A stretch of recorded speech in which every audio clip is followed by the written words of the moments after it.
pessoal, tudo bem com vocês? Eu espero que sim, assim como está ocorrendo comigo. Estou bem, graças a Deus. Louvado seja Deus por isso. A leitura de hoje será no livro de Gênesis, capítulos 16, 17, 18 e 19, ok? Vamos lá então a leitura. Gênesis, capítulo 16. A origem dos árabes ismaelitas. A mulher de Abrão, Sarai, não lhe dera filho, mas tinha uma serva egípcia chamada Agar. Então Sarai propôs a Abrão: ouve, eu te peço, o Senhor não permitiu que eu desse à luz, portanto, toma minha serva, talvez por intermédio dela eu venha ter filhos. E Abrão atendeu à sugestão de Sarai. E assim, depois de 10 anos em que Abrão habitava na terra de Canaã, sua esposa Sarai tomou Agar, a egípcia, e a entregou como mulher a seu marido Abrão. Este teve relações sexuais com Agar, que ficou grávida. Quando Agar se viu grávida, começou a olhar sua senhora com arrogância e desprezo.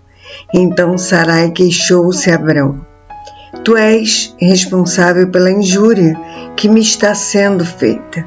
Coloquei minha serva entre teus braços, e desde que se viu grávida, ela começou a tratar-me com desprezo.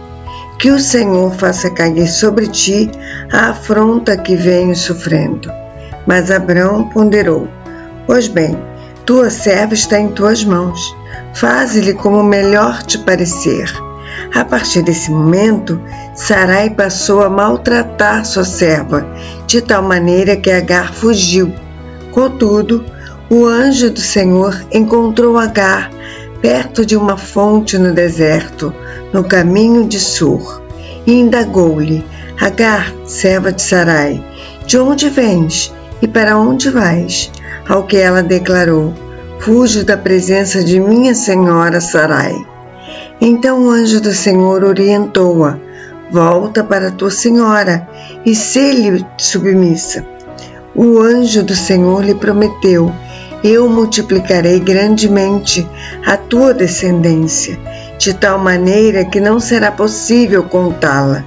E o anjo do Senhor concluiu: estás grávida e darás à luz um filho, e tu lhe darás o nome de Ismael, porquanto Yahvé te socorreu em teu sofrimento. Contudo, ele será como um jumento selvagem do deserto. Ele lutará contra todos, e todos guerrearão contra ele. Ele viverá em hostilidade contra todos os seus parentes. A Yahvé que lhe falou, Agar deu este nome: tu és El-Roi, o Deus que me vê, pois Deus havia falado com ela e ela questionara a si mesma: teria eu visto aquele que me vê? É por esse motivo que este poço que fica entre Cádiz e Bered foi chamado de Beer-Lahai-Roi, poço daquele que vive e me vê.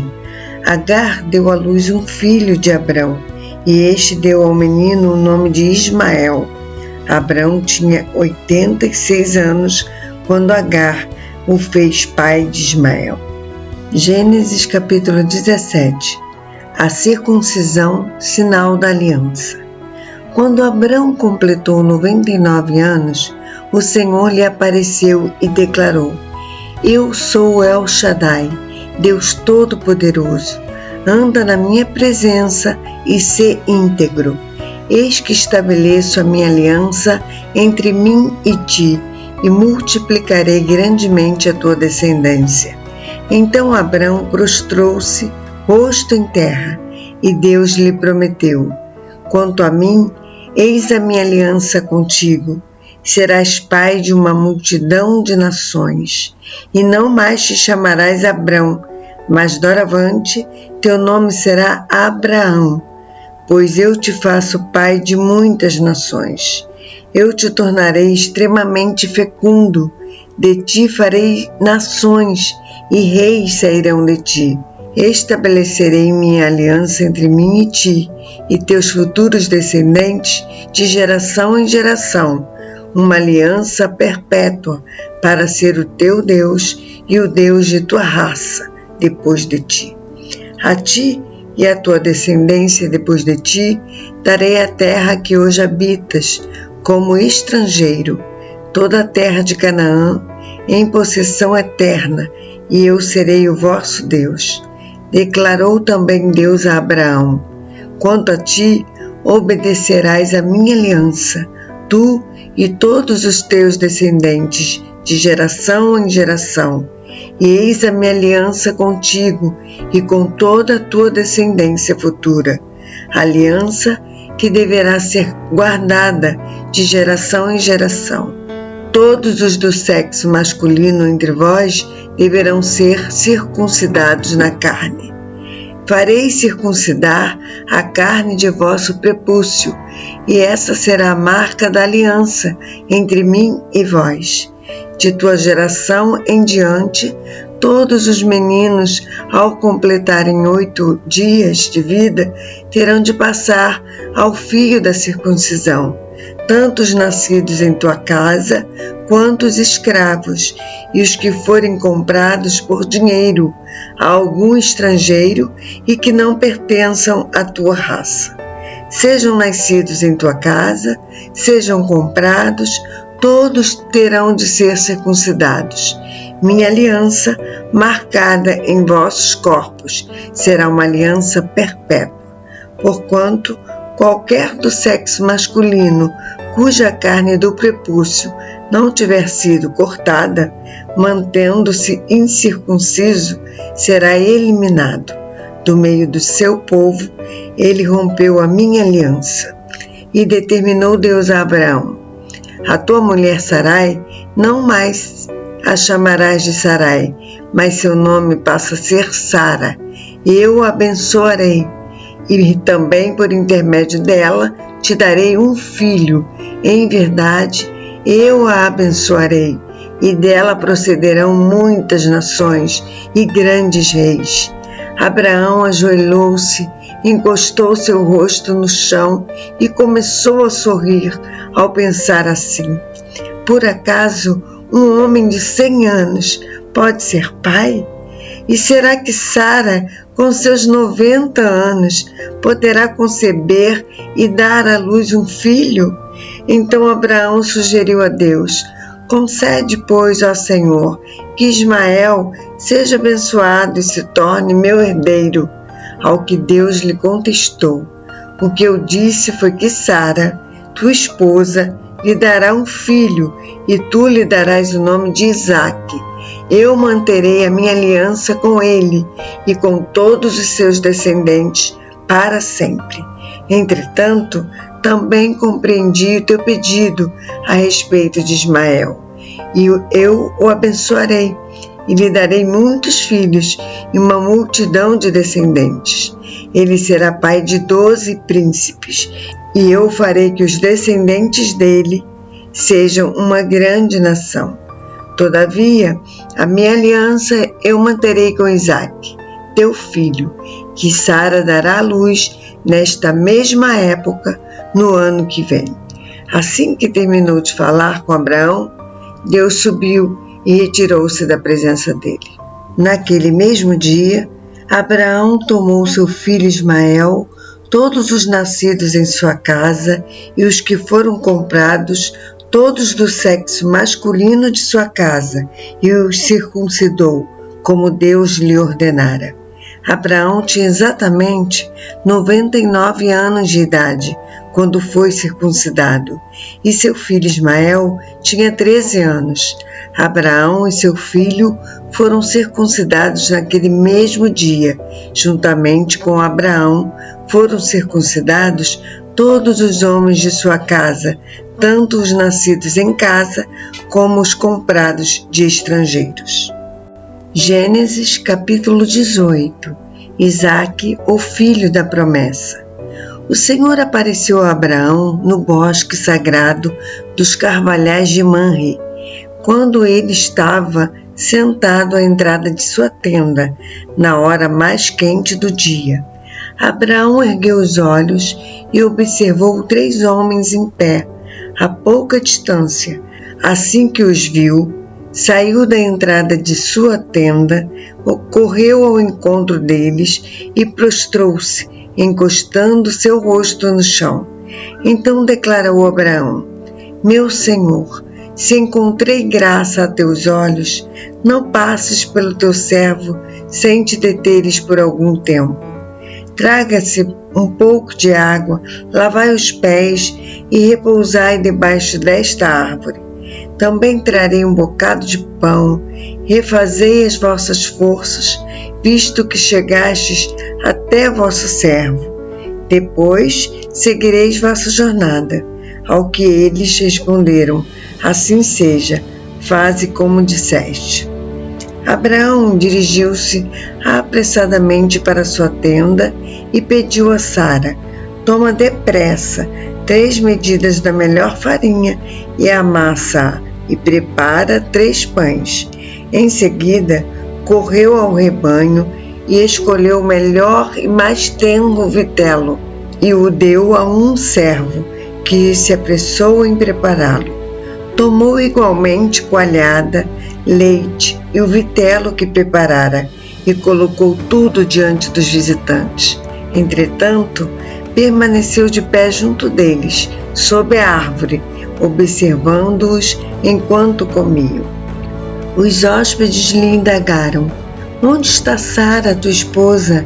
Ele afirmou: Está na tenda. Então ele lhe prometeu: Voltarei a ti no próximo ano. Então Sara, tua esposa, terá um filho.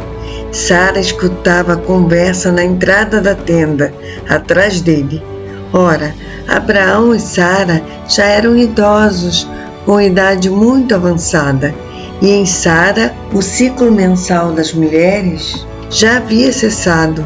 Riu-se, portanto, Sara em seu íntimo, considerando: Agora que estou velha, e velho também está o meu Senhor, como ainda teremos prazer sexual? Entretanto, o Senhor questionou a Abraão: Por que se ri Sara, conjeturando: Será possível que vou dar à luz agora que sou velha? Acaso existe algo extraordinário demais para Yahvé? Nesta mesma época de primavera, no próximo ano, retornarei à tua presença e Sara terá um filho. Sara, ao ouvir essas palavras, ficou amedrontada e mentiu: Não, eu não ri. No entanto, ele foi categórico: Sim, é verdade que tu riste. E aconteceu que, quando os visitantes se levantaram para partir, avistaram lá embaixo Sodoma, e Abraão os acompanhava a fim de se despedir. Então o Senhor falou consigo mesmo: Ocultarei de Abraão o que planejo realizar? Abraão será o pai de uma nação grande e poderosa, e por intermédio dele todas as nações da terra serão abençoadas, porquanto eu o escolhi para que instrua seus filhos e todos os seus descendentes acerca de conservarem-se no caminho do Senhor, praticando o que é justo e direito, a fim de que o Senhor faça vir sobre Abraão tudo quanto lhe tem prometido. Então compartilhou com Abraão o Senhor as acusações e os gritos contra Sodoma e Gomorra. São tantos e tão expressivos, o seu pecado é por demais grave. Descerei até lá e verei se de fato o que eles têm praticado corresponde ao clamor que é vindo até minha presença, e se assim não é, verdadeiramente sabê-lo-ei. Então os homens partiram dali e dirigiram-se para Sodoma, mas o Senhor permaneceu junto a Abraão. Abraão chegou um pouco mais perto e indagou: Destruirás o justo com o pecador? Talvez haja 50 justos na cidade. Destruirás e não perdoarás a cidade, por amor aos 50 justos que estão em seu seio?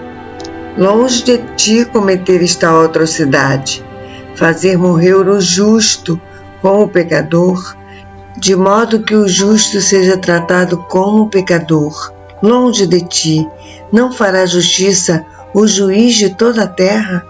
Então lhe assegurou o Senhor: se eu encontrar 50 justos em Sodoma, perdoarei toda a cidade por amor a eles.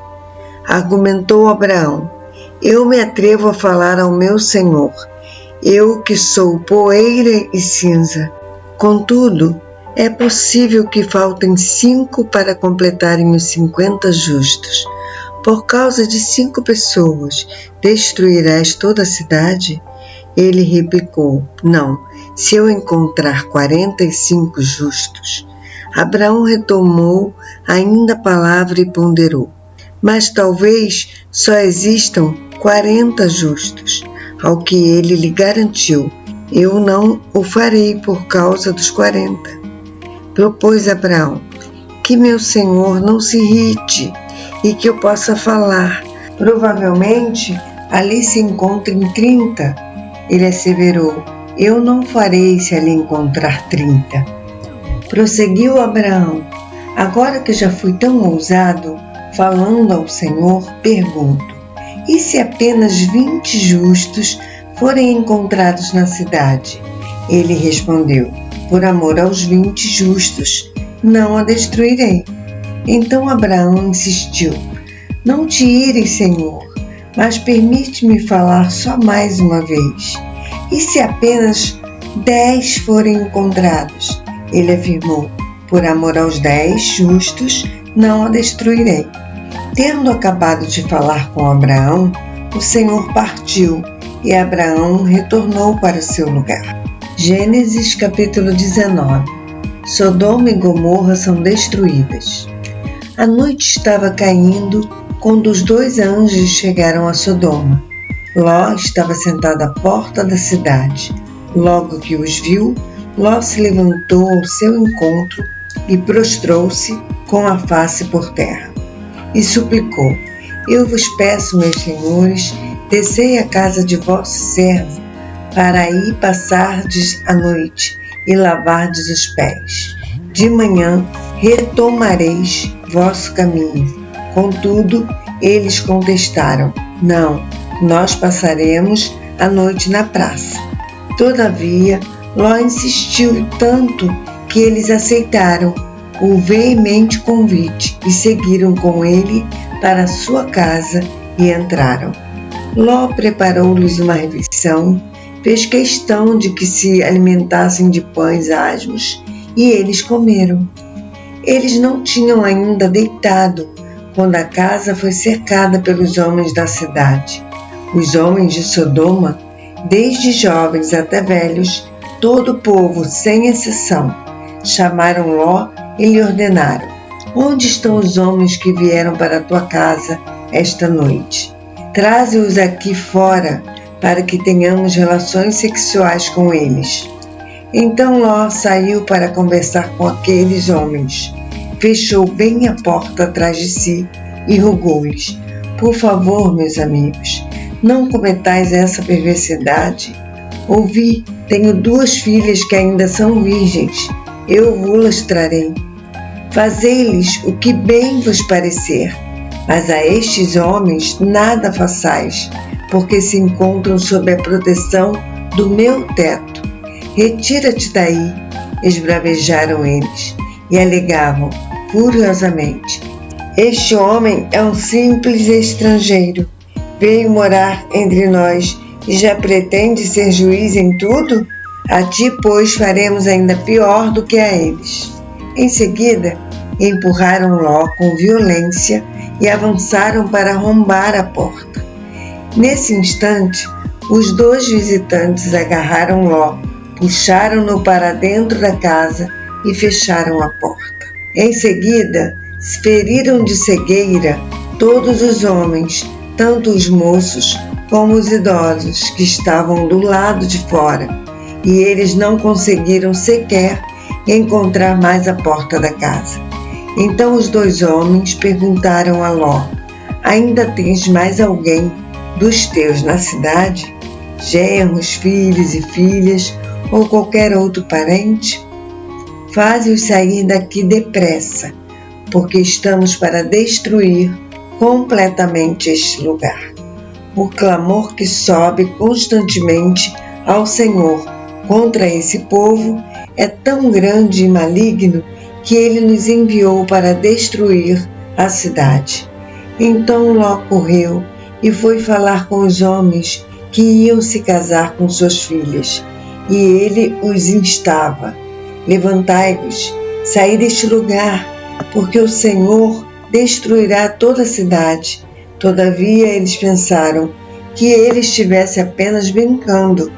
Ao raiar na aurora, os anjos insistiram com Ló, ordenando: levanta, toma tua mulher e tuas 2 filhas, que aqui se encontram, para que não pereças no castigo da cidade. Entretanto, como ele hesitasse, os homens o tomaram pela mão, bem como sua mulher e suas 2 filhas, conduziram-nos à força e os deixaram a salvo fora da cidade, pelo misericordioso amor que o Senhor teve para com eles. Assim que os tiraram da cidade, um dos anjos recomendou a Ló: livra-te, salva a tua vida depressa, não olhes para trás, nem pares em nenhum lugar durante tua jornada pela planície. Foge para a montanha, a fim de não pereceres com os demais. Ló, no entanto, argumentou: não, meu senhor, eu te rogo, eis que teu servo encontrou graça aos teus olhos e mostraste uma grande misericórdia a meu respeito, salvando-me a vida. Mas não conseguirei chegar até a montanha sem que me atinja primeiro essa terrível destruição e eu venha morrer também. Eis ali uma pequena cidade. Está tão próxima que me é possível correr até ela. Permite que eu fuja depressa para lá. Mesmo sendo tão pequena, lá encontrarei abrigo e estarei a salvo. Então lhe respondeu ele: faço-te ainda esta graça. Não destruirei a pequena cidade de que falas. Depressa, refugia-te lá, porque nada posso fazer enquanto não tiveres chegado lá. É por esse motivo que se deu a essa cidade o nome de Zoar. Assim que o sol se ergueu sobre a terra e Ló entrou em Zoar, e Yahvé, o próprio Deus, fez chover do céu fogo e enxofre sobre Sodoma e Gomorra. Assim ele destruiu completamente aquelas cidades e toda a planície, com todos os habitantes das cidades e toda a vegetação ao redor. Contudo, a mulher de Ló olhou para trás e imediatamente transformou-se numa estátua de sal. Na manhã seguinte, Abraão se levantou e voltou ao lugar onde tinha estado na presença do Senhor, e contemplou as cidades de Sodoma e Gomorra, assim como toda a planície, e o que viu foi uma densa fumaça que subia da terra como fumaça de uma fornalha. Quando Deus arrasou as cidades da planície, lembrou-se o Senhor de Abraão e tirou Ló do meio da desgraça, destruindo as cidades onde Ló habitava. Ló partiu de Zoar com suas 2 filhas e passou a viver nas montanhas, porque tinha grande receio de permanecer morando na pequena Zoar. Por esse motivo, instalou-se numa caverna nas montanhas, ele e suas filhas. Certo dia, a filha mais velha propôs à filha mais nova: nosso pai já é idoso, e não há nenhum outro homem nesta região que venha unir-se a nós, de acordo com o costume de todo mundo. Vem, façamos nosso pai beber muito vinho e detemo-nos com ele. Assim, suscitaremos uma descendência de nosso pai. Portanto, elas fizeram seu pai embebedar-se com vinho, naquela mesma noite, e a mais velha veio deitar-se junto a seu pai, que não percebeu nem quando ela se deitou, nem quando se levantou. No dia seguinte, a primogênita orientou a irmã: na noite passada eu dormi com meu pai. Façamo-lo embriagar-se também nesta noite, e tu te deitarás com ele, a fim de que possamos preservar a linhagem de nosso pai. Então outra vez deram muito vinho ao pai naquela noite, e a filha mais nova foi e se deitou com ele. Ló não tomou conhecimento quando ela se deitou, nem quando se levantou. Assim, as duas filhas de Ló engravidaram do próprio pai. A primogênita teve um filho e deu-lhe o nome de Moabe. Este foi o pai dos moabitas de hoje. A mais nova deu também à luz um filho e o chamou de Ben-Ammi. Este foi o pai dos amonitas de hoje. A leitura de amanhã será em Gênesis, capítulos 20, 21 e 22. Eu aguardo você amanhã para essa leitura, se assim o Senhor nos permitir. Um abraço.